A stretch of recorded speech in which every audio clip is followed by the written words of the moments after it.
Hello, नमस्कार, welcome, बहुत बहुत स्वागत है आपका सीएनबीसी आवाज पर। आप देख रहे हैं property Guru presented by signature global. आपके साथ मैं हूं आपका होस्ट विपिन भट्ट, लेकर हाजिर है एक बार फिर आपका ये मनपसंद प्रोग्राम, जहां पर हफ्ते दर हफ्ते हम बात करते हैं आपके प्रॉपर्टी बाजार से जुड़े हुए हर सवाल की, क्योंकि यहाँ पर कोशिश यही होती है कि आपके सवालों का एक बेहतरीन से बेहतरीन जवाब दिया जाए और आपके फैसलों को आसान बनाया जाए। तो ये भी ऐसा ही एक हफ्ता, और आज बातचीत के लिए हमारे साथ जुड़ रहे हैं मोहम्मद असलम साहब, ईडी कैपिटल मार्केट से एनारॉक। सर, बहुत बहुत स्वागत है आपका। और चूंकि नए साल में सन 2025 में आपकी और हमारी पहली मुलाकात है टीवी पर, तो आपको नए साल की बहुत बहुत शुभकामनाएं।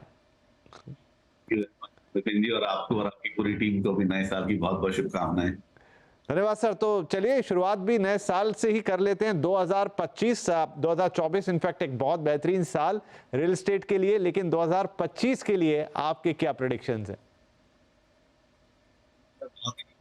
एक्चुअली थोड़े से प्रिकैरियस मोड पे हम ये बात कर रहे हैं, क्योंकि अभी जो चाइना का वायरस है उससे थोड़ी सी मैं कहता हूँ परेशानी लोगों को में दिखी है, जिसका असर हमने कल स्टॉक मार्केट में देखा था। अच्छी बात यह है कि आज थोड़ा सा स्टेबल है मार्केट।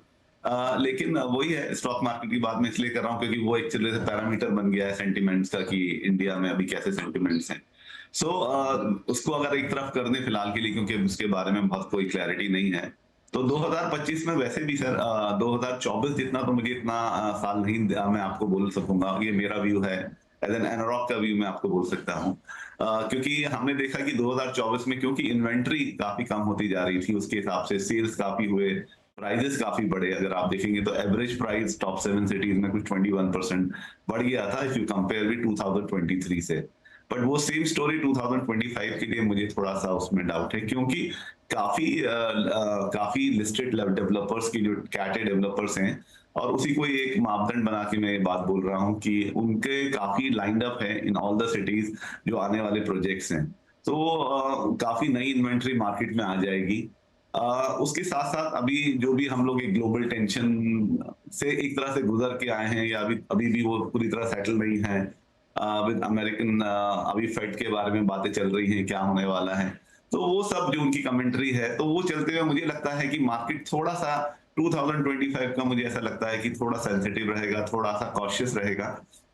और जिस तरह से एक 2020-21 से हमने 2024 से एक बहुत अच्छा टाइम देखा है, 2025 में मुझे लगता है कि अगर थोड़ा डेवलपर्स, क्योंकि वही मार्केट ड्राइव कर रहे हैं, अगर रियल एस्टेट के लिए बात करूं मैं, तो अगर वो सेंसिबल रहे in terms of price increasing के ऊपर, तो मुझे लगता है ये साल भी अपना बहुत अच्छा जाएगा, क्योंकि मार्केट में डिमांड की कमी नहीं है, पेंट अप डिमांड काफी है। टॉप 7 सिटी से लेके अगर हम टायर 2 टायर 3 सिटीज में देखें, तो वहां तो एक्शन बहुत ही अच्छा हो रहा है, और काफी वहां पे भी प्राइस एस्केलेशन या प्राइस एप्रिसिएशन हुए हैं। तो मुझे लगता है ये ओवरऑल अभी सेलर्स एंड बायर्स दोनों की तरफ से एक सेंसिबिलिटी, और एक अगर उस चीज को भेड़ चाल में ना लग के थोड़ा सा जिस तरह से क्वार्टर बाय क्वार्टर उसको एसेस करके आगे बढ़ा जाए, तो मुझे लगता है 2025 24 से बेहतर ना सही, पर उतना तो होना चाहिए।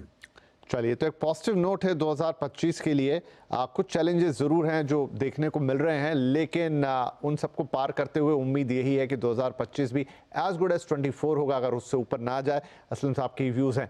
चलिए, अब इन व्यूज़ को हम और भी लेते रहेंगे ड्यूरिंग द शो, लेकिन सवाल जवाब के सिलसिले को शुरू कर देते हैं। सुभाष गर्ग साहब हैं हमारे साथ, हमारे पहले caller from New Delhi. Garg साहब, बहुत स्वागत है आपका प्रॉपर्टी गुरु में। आज क्या पूछना चाहेंगे आप? हाँ, नमस्कार सर। नमस्ते जी। सर, मैं ये प्रॉपर्टी गुरु, प्रॉपर्टी टैक्स और सीएनबीसी आवाज का रेगुलर लिसनर हूँ, और काफी सलाह मशवरा से काम करता हूँ। मैंने पहले भी प्रतीक ग्रुप में सिद्धार्थ विहार यूपी में जो स्थित है एक रेजिडेंशियल हाउस की सलाह ली थी, और उसके आधार पे मैंने 2 फ्लैट वहाँ खरीदे भी हैं। क्या बात है।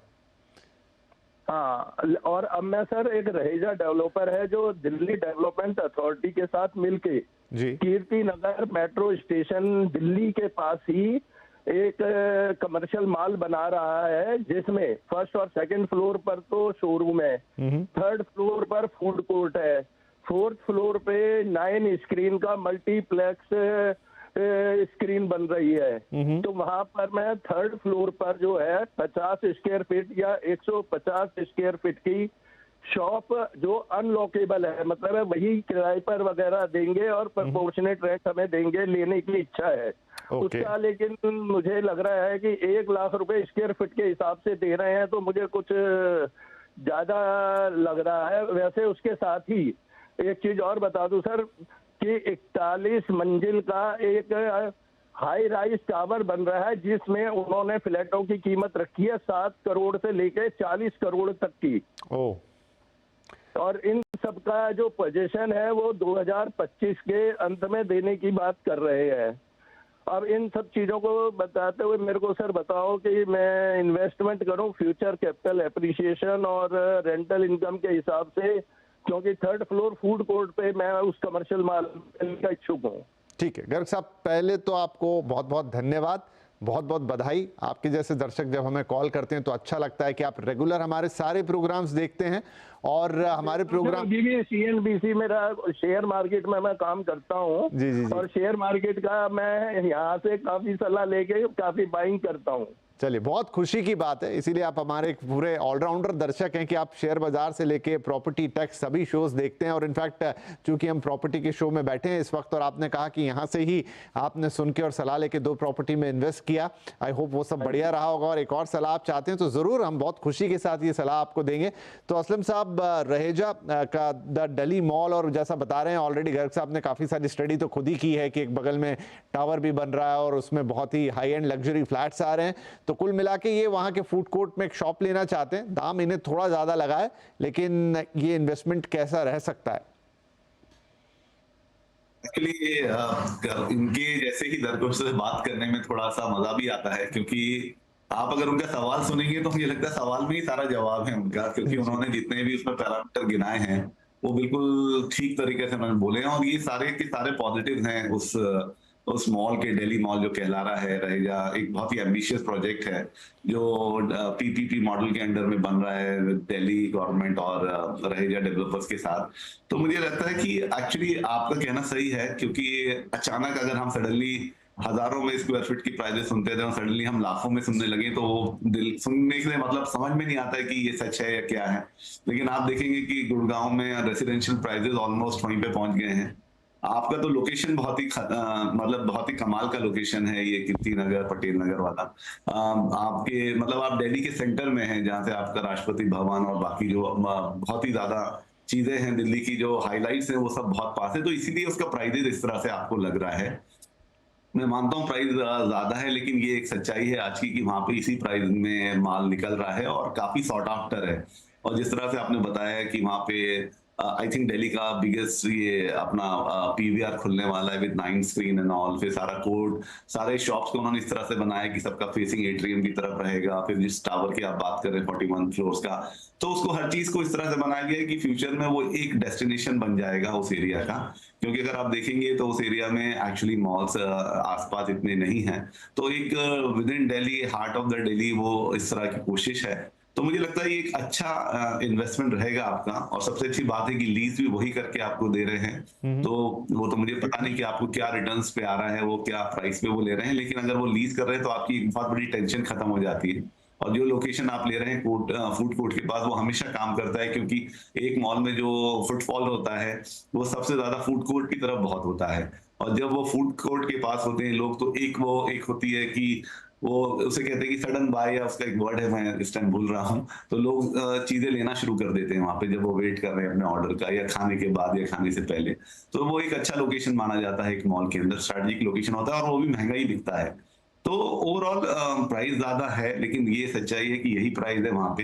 लेकिन मुझे लगता है अगर आपने अपना दिल बना लिया है और आपको मालूम है कि उस शॉप में क्या रहेंगे, क्या लीज होगा, क्या लीज रेंटल आएंगे, तो मुझे लगता है आपको कर लेना चाहिए, क्योंकि उसका फ्यूचर अच्छा है। प्राइजेस उसके मेरे ख्याल से स्टेबल रहेंगे और आपको यहाँ से आगे इसमें मुनाफा ही मिलेगा। जी चलिए, तो गर्ग साहब बढ़िया है, क्या थम्स अप है आपके लिए असलम साहब की तरफ से कि सब कुछ अच्छा है। आपने खुद ही काफ़ी स्टडी कर रखी है, उन्होंने भी उसमें एक अप्रूवल दे दिया अपना कि चीज़ें एज फार एज यहाँ से अच्छी दिख रही हैं और आगे आपको एक अच्छा कैपिटल एप्रिसिएशन मिल सकता है। तो हमारी शुभकामनाएं आपके साथ, प्लीज़ आगे बढ़ें और अपना डिसीजन लें। उसमें हमारी तरफ से आपको और भी अगर कभी सहयोग लगता है तो प्लीज़ आप ज़रूर लिखें, बड़ी खुशी होगी हमें आपको और जानकारी देकर या आपकी जानकारी में थोड़ी वृद्धि कर बहुत बहुत धन्यवाद हमें संपर्क करने के लिए। चलिए, तो गर्ग साहब की ये क्वेरी हुई सॉल्व। अब आगे बढ़ते हैं। अगला एक ईमेल है हमारे पास और वो भेजा मिस्टर विशाल भारद्वाज ने पुणे से। एक प्रोजेक्ट के बारे में इंक्वायरी है। ये VTP का विलर है, लोकेशन है हिंजेवाड़ी की फेज 1 और ये 2 BHK है, 705 स्क्वायर फीट के आसपास साइज का, 81 लाख इसकी कीमत है, पोजीशन 2029। अब ये कह रहे हैं कि 2022 में लॉन्च के वक्त करीब 56 से 60 लाख में ये घर बिक रहे थे और अब इस वक्त 81 लाख तक इनकी कीमत चली गई है। Still he want to invest और पूछना चाहते हैं कि एप्रिसिएशन कैसा हो सकता है, लोकेशन कैसी है, बिल्डर कैसा है, तमाम वो कॉमन सवाल जो किसी भी घर खरीदार के मन में होते हैं। तो सर, VTP का वोलेर, अगर मैं इसको सही प्रोनाउंस कर रहा हूँ, और हिंजेवाड़ी फेज 1 का ये प्रोजेक्ट है, कैसा रहेगा? वेलार है, I think, if I am not wrong, VTP वेलार है। और एक्चुअली VTP ने हिंजेवाड़ी, महालुंगे, इन सारे एरिया में काफी प्रोजेक्ट लॉन्च करके डिलीवर किए हैं। उनका कहना सही है कि 2022 में 21 में प्राइजेस कुछ उस एरिया में 5, 5,500, 6,000 मैक्सिमम होते थे। अभी सडनली वो 7,500, 8,000 प्लस चले गए हैं। हिंजेवाड़ी फेज 1 काफी सॉर्ट आफ्टर एरिया है क्योंकि उसकी कनेक्टिविटी, पहली बात तो with in Hinjewadi other IT park के साथ, और प्लस फिर उसका कनेक्टिविटी वाकड़ और बानीर से काफी अच्छा है। तो उसके चलते हुए उस एरिया को काफी सॉर्ट आफ्टर माना जाता है। मेट्रो का काम ऑलमोस्ट कंप्लीट हो गया है उस एरिया का। तो उसके बाद उसकी कनेक्टिविटी जो सिटी में सेंट्रल पुणे या ईस्ट पुणे की तरफ जाने के लिए होगी, वो बहुत अच्छी हो जाएगी। तो फ्यूचर उसका काफी अच्छा लगता है। तो आप इस बात के लिए निश्चिंत रहे कि एप्रिसिएशन यहाँ से होगा। ऐसे ही ऑलरेडी ये जो वेस्ट पूना है काफी हॉट अप हो गया है, क्योंकि जिस तरह से पूना एक्सप्रेसवे पे, पूना मुंबई एक्सप्रेसवे पे जिस तरह से काम हो रहा है आपका अटल सेतु आने के बाद, और अभी आई थिंक 6 महीने में शायद मिसिंग लिंक जो वो बना रहे हैं जिससे आपका घाट का एरिया कवर होता है, वो आने के बाद तो मुझे लगता है ये मुंबई पुणे का जो ट्रैवल टाइम है वो कम हो जाएगा। एयरपोर्ट आ रहा है जो पनवेल का, वो एयरपोर्ट वो होगा जो वेस्ट पुणे वाले यूज करेंगे, क्योंकि ईस्ट पुणे के एयरपोर्ट जाने तक उनको जितना टाइम लगता है उससे कम टाइम में वो पनवेल एयरपोर्ट पहुंच पाएंगे। तो ये सारे फैक्टर्स हैं, और उसके साथ ही जो नए कमर्शियल डेवलपमेंट्स आ रहे हैं वेस्ट पुणे में, उसके चलते हुए वो पूरे एरिया में जो प्राइसेस हैं वो काफी ऊपर चले गए हैं। तो मुझे लगता है आप एक अच्छे डेवलपर के साथ जा रहे हैं, एक अच्छा प्रोजेक्ट वो बनाते हैं हमेशा से, तो मुझे लगता है आपका एप्रिसिएशन आगे भी होने के चांसेस रहेंगे, और जो प्राइस है वो अभी सही प्राइस है जो वो लोग इस टाइम कोट कर रहे हैं। चलिए, तो यहाँ पर विशाल साहब चीज़ें ठीक है, प्राइसेस भी ठीक हैं, बाकी लोकेशन, प्रोजेक्ट, तमाम चीज़ें इट्स गुड, और उसका क्या इलाके का खासियत है और आसपास की लोकेशन की तमाम चीज़ें वो आपको एक्सप्लेन कर दी हैं असलम साहब ने। तो यू कैन गो अहेड, हमारी शुभकामनाएं आपके साथ हैं। चलो, इसी के साथ हमारे लिए वक्त हो गया एक छोटे से ब्रेक का, लेकिन ब्रेक के उस पार अभी और भी कई सवाल बाकी हैं और साथ ही बातें भी, तो बातें भी कंटिन्यू रहेंगी, सवाल जवाब भी कंटिन्यू करेंगे छोटे से ब्रेक के बाद।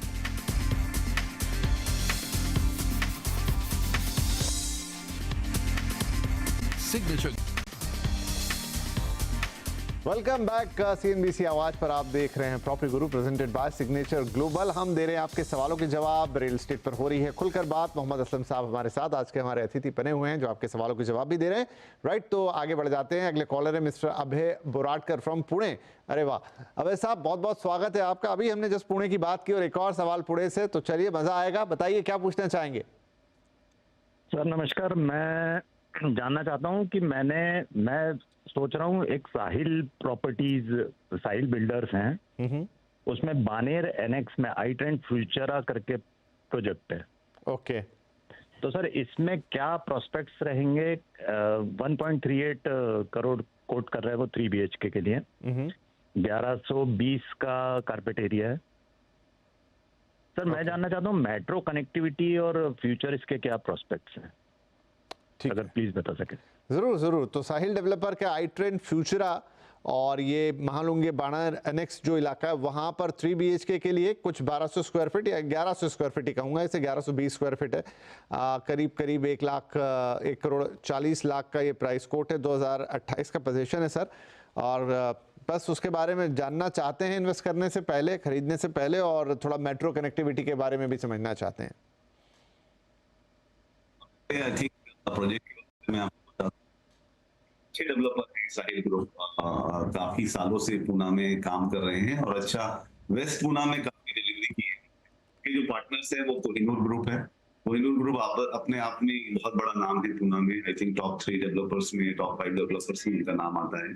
और उनका उनके साथ एक्चुअली साहिल ग्रुप के नाम से वो है प्रोजेक्ट जो वो मॉनिटर कर मतलब एग्जीक्यूट कर रहे हैं, बट साथ में कोहिनूर ग्रुप के भी इनपुट्स हैं उसमें इन टर्म्स ऑफ पार्टनर हैं, प्लस कैसे प्रोजेक्ट का सेल्स वगैरह में या प्रोजेक्ट को एग्जीक्यूशन में या टाइमली है या क्या किस टाइप का क्वालिटी रहेगा, वो सब में दोनों का इसमें बराबर का एक्चुअली कंट्रीब्यूशन है।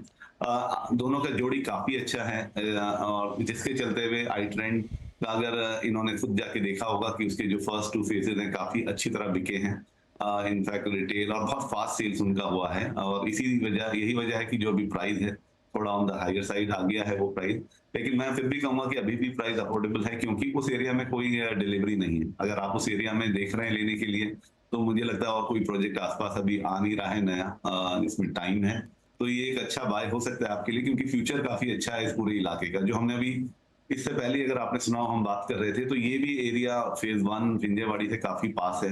जैसे एक आप ब्रिज क्रॉस करते हैं और आप विंध्यवाड़ी फेज 1 में चले जाते हैं, जब ब्लू रिज टाउनशिप है, उसी के चलते आपकी जो मेट्रो कनेक्टिविटी की बात है वो इससे ही रिलेटेड है कि वहां से आपकी मेट्रो कनेक्टिविटी बढ़ जाती है। तो महालुंगी में एग्जैक्टली तो आपको नहीं है, लेकिन वहां से आप 1.5 किलोमीटर अगर जाते हैं तो आपको मेट्रो कनेक्टिविटी मिल जाती है, जो आपको कनेक्ट कर सकेगी पूना के दूसरे इलाकों से। तो ओवरऑल ये आपके फ्यूचर इंफ्रास्ट्रक्चर से रिलेटेड क्वेरी का आंसर है। और साथ में अगर आप प्रोजेक्ट की बात कर रहे हैं तो वो एक अच्छा प्रोजेक्ट है, लोकेशन काफी अच्छी और काफी सॉर्ट आफ्टर है। सेम उसमें भी वही अप्लाई करता है कि वेस्ट पूना में आती है जगह, और तो इसके चलते हुए इस टाइम वेस्ट पूना में जो प्राइजेस हैं वो काफी बढ़ गए हैं। और महालुंगे का रीजन एक है ज्यादा अच्छा करने का कि हिंजेवाड़ी कनेक्टिविटी और बानेर कनेक्टिविटी वो बहुत अच्छी, इसलिए उसे बानेर एनेक्स कहा जाता है। तो बानेर में तो अभी जिस प्राइस में आप ले रहे हैं वो आई थिंक 2 CR प्लस चला गया है प्राइस, इसलिए यहाँ पे प्राइस आपको ये 1.38 या 1.3 जो भी उन्होंने आपको दिया है। तो मुझे लगता है अगर आपका दिल है, आपका मन है और आपको फ्यूचर में वहां रहना है उस एरिया में आपका, तो मुझे लगता है एक अच्छा एरिया और अच्छा प्रोजेक्ट है, आप इन्वेस्ट कर सकते हैं। राइट, अब साहब तो इन ऑल सारी चीज़ें सही हैं, आप इन्वेस्ट कर सकते हैं। कनेक्टिविटी का आपका जो प्रश्न था उसका जवाब हो गया। कैसा डेवलपर है, इलाका कैसा है, अप्रिसिएशन कैसा होगा, प्राइस पॉइंट कितना सही है, आई थिंक असलम साहब ने सारी चीज़ें दे दी हैं और सब में गो अहेड है। अगर आप लेना चाहते हैं तो इस प्रॉपर्टी को आगे बढ़कर ले सकते हैं। हमारी शुभकामनाएं आपके साथ हैं। चलिए आगे बढ़े। हम यहाँ पर एक ईमेल अब और है सुधीर जैन साहब का, और वो है मुंबई से एक प्रोजेक्ट देख रहे हैं, कासाबेला गोल्ड, लोकेशन है पलावा डोंबिवली, 1.5 BHK है, 36 लाख कीमत है, और इसकी फ़िलहाल मार्केट वैल्यू 50 लाख के आसपास है। और पूछना चाहते हैं 2012 का इनका ये इन्वेस्टमेंट है, क्या इस निवेश में बने रहना चाहिए या फिर इस समय ये बाहर आ सकते हैं? तो 36 लाख की चीज़ आज 50 लाख हुई है पलावा डोंबिवली में कासाबेला गोल्ड में। तो असलम साहब इसे और रखना चाहिए या फिर ये निकाल के कहीं और इन्वेस्ट करें?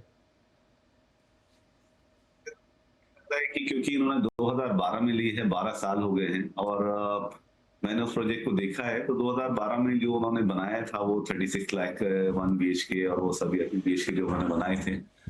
मुझे लगता है अब जो पलावा में ही जो क्वालिटी या जो जिस तरह का वहाँ पे प्रोजेक्ट बन रहे हैं या जिस तरह से वहाँ पे और डेवलपमेंट हो रहा है, मेरी सलाह इसमें यही रहेगी, अगर आपको उसमें आज 50 लाख की आपको भाव मिल रहा है वहाँ पे, तो आपको बेच के निकल जाना चाहिए। और टैक्स अवॉइड करने के लिए आप वापस से रियल एस्टेट में ही इन्वेस्ट कर दे, तो आपका कैपिटल गेन्स भी बच जाएगा। तो उसमें लेकिन अभी काफी अच्छे प्रोजेक्ट्स आ रहे हैं, और वो पूरा एरिया जो है डोंबिवली का और शील फाटा का, ये जिस एरिया में ये आता है अपना न्यू डोंबिवली कहलाते हैं इसको लोढ़ा की वजह से, तो वहाँ पे लोढ़ा के अलावा और भी काफी अच्छे प्रोजेक्ट्स हैं, और डेवलपर के दोस्ती के हैं, आई थिंक मैराथन वालों का है, अरुणवाल का भी है उस एरिया में। तो मुझे लगता है आपको वहां पे ले लेना चाहिए, क्योंकि एक तो मेरा सिर्फ इसमें रीजन यही है कि 12 साल हो गए हैं, प्रॉपर्टी डेप्रिशिएट हो गई होगी in terms of construction quality वगैरह, और अभी जिस तरह के नए प्रोजेक्ट्स आ रहे हैं विद न्यू एमिनिटीज और नए फीचर्स के हिसाब से, तो मुझे लगता है आपके पास एक अच्छा कॉर्पस है 50 लाख का, जिसमें आप अगर थोड़ा बहुत ऐड करके लेंगे तो एक अच्छा आपको प्रोजेक्ट या एक फ्लैट मिल जाएगा अच्छे प्रोजेक्ट में, जिसका एक्विजिशन ज्यादा फास्ट होगा रादर देन इस प्रोजेक्ट के। तो मुझे लगता है आपको निकल के दूसरे किसी प्रोजेक्ट में इन्वेस्ट कर देना चाहिए।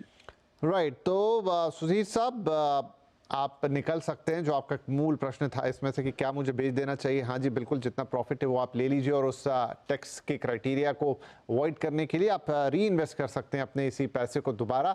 और उसके लिए जो ऑप्शन इनफैक्ट इन परावा या उसके आसपास डोंबिवली में है वो आपको असलम साहब ने दे दिए। बाकी जो मुख्य सवाल आपका कि क्या हम इसे बेच दें, हाँ जी बिल्कुल, इस समय आप बेच के निकल सकते हैं। इसमें अब इस जगह से बहुत ज़्यादा अप्रिसिएशन नहीं आएगा, लेकिन नई प्रॉपर्टीज़ विद न्यू एमेनिटीज़ आपको बेहतर रिटर्न दे सकती हैं।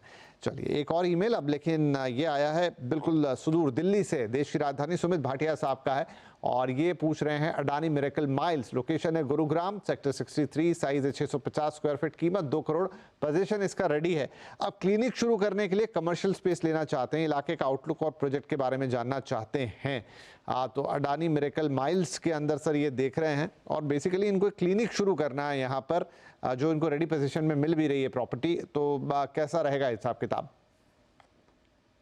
ये वो अडानी ब्रह्मा वाले हैं, जहाँ तक ध्यान में कि ये नॉट अडानी जो हम बहुत जिन्हें जानते हैं, लेकिन ये आई थिंक उस एरिया में अच्छा करते हैं काम।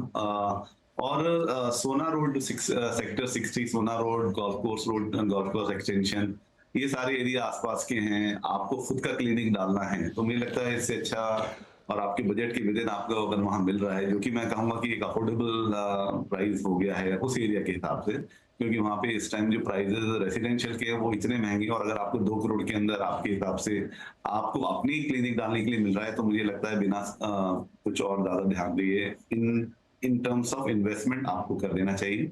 बाकी प्रोजेक्ट से रिलेटेड जो भी क्वेरीज हैं इन टर्म्स ऑफ उसका क्या पोजीशन टाइमिंग है, तो उसके अप्रूवल्स इन टाइम है या नहीं, क्या है, वो सब आप एक बार चेक कर लीजिए। अगर वो सब इन ऑर्डर हैं और आपको इस प्राइस में वहां मिलता है और आपको अपने इन एंड यूज के लिए चाहिए, तो इससे अच्छी बात ही नहीं है। तो मुझे लगता है कि एक अच्छा लोकेशन रहेगा, जिस तरह से वहाँ आसपास अपना जिस तरह से रेसिडेंशियल डेवलपमेंट आ रहा है, जिस तरह से पॉपुलेशन है, डेफिनेटली आप अच्छा करेंगे। ऐसी जगह कमर्शियल प्रॉपर्टी हमेशा काम करती है, क्योंकि उसी टाइप की वहाँ पे जिस तरह की आपकी क्लिनिक खुलेगी उस तरह से उसी आसपास में उसी टाइप के लोग और आ जाते हैं, तो वो एक अच्छा एरिया बन जाता है, एक डेस्टिनेशन बन जाता है। और विद द पॉपुलेशन अराउंड मुझे लगता है मोस्ट ऑफ द टाइम वो काम करता है। तो मुझे लगता है आपको ले लेना चाहिए, प्राइस पॉइंट भी ठीक है, और अगर आपको विद इन योर बजट मिल रहा है और 2 करोड़ आपका बजट है, तो I think it's a good buy. Right Sumit ji, तो यहाँ भी आपके लिए गो अहेड है, प्राइस पॉइंट ठीक है और आपके काम के लिहाज से भी जगह ठीक है, तो प्लीज़ आप इसको लेने के लिए आगे बढ़ जाएं। और मुझे बताया जा रहा है कि अब समय इस हफ्ते के लिए समाप्त हो गया है, तो जाने से पहले असलम साहब आपका बहुत बहुत शुक्रिया, आपने वक्त निकाला, हमारे दर्शकों के सवालों के जवाब दिए और इनफैक्ट 2025 के लिए प्रॉपर्टी आउटलुक क्या हो सकता है, कैसे देखें रियल एस्टेट मार्केट को, वो भी हमारे दर्शकों को बताया। तो बहुत बहुत धन्यवाद आपका, और सभी दर्शकों का भी बहुत बहुत धन्यवाद, बहुत बहुत आपको शुभकामनाएं नए साल की। एक बार फिर से आप CNBC आवाज़ से इतने लगातार सालों से जुड़े हुए हैं, और इनफैक्ट ये बताते हुए खुशी हो रही है कि CNBC आवाज़ भी अब 20 साल का हो रहा है। तो यहाँ पर ये जो सफ़र है 2 दशकों का हो गया और ये सफ़र यूं ही जारी रहे, यही हमारी कामना है। pg@moneycontrol.com ये सफ़र को जारी रखने की वो लिंक है जिससे आप और हम जुड़ते हैं। तो प्लीज़ अपने सवाल हमें यहाँ पर मेल कीजिए और साथ में अपना फ़ोन नंबर लिखिए, ताकि हम और बेहतर तरीके से संपर्क कर सकें, ताकि आपकी क्वेरीज़ का बेहतरीन जवाब भी दिया जा सके। तो चलिए, बहुत बहुत धन्यवाद हमसे जुड़ने के लिए। आज के लिए इजाज़त लेते हैं, लेकिन बदस्तूर ये सफ़र जारी रहेगा, अगले हफ्ते फिर मुलाकात होगी। तब तक के लिए नमस्कार।